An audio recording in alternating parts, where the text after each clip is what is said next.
আমরা ইউটিউবের অ্যাপসে চলে গেলাম। অ্যাপসে আসার পর আপনি এমন একটা ভিডিও সিলেক্ট করবেন যে ভিডিওটার অনেক বেশি ভিউজ রয়েছে বা যে ভিডিওটা অনেক বেশি পপুলার।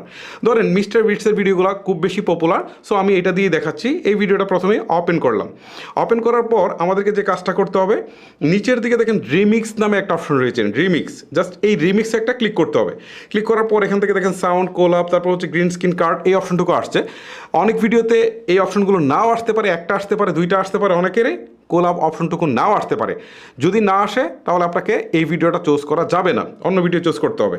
এটাতে যেহেতু কোলাপ অপশন আছে, সো এখানে একটা ক্লিক করতে হবে। ক্লিক করার পর দেখেন এখন ভিডিওটা এখানে আসছে। এখন একটা জিনিস খেয়াল করেন, উপরের দিকে 15 সেকেন্ড দেখাচ্ছে। তার মানে এখন আপনি 15 সেকেন্ড রিমিক্স করতে পারেন বা হচ্ছে ডুয়েট করতে পারেন বা রিঅ্যাকশন করতে পারেন। বাট এইটার উপর যদি আরেকটা ক্লিক দেন তাহলে 60 সেকেন্ড হয়ে গেল। তার মানে আপনি এখন 1 মিনিট পর্যন্ত করতে পারবেন, ঠিক আছে। আর এখন এখান থেকে দেখেন 15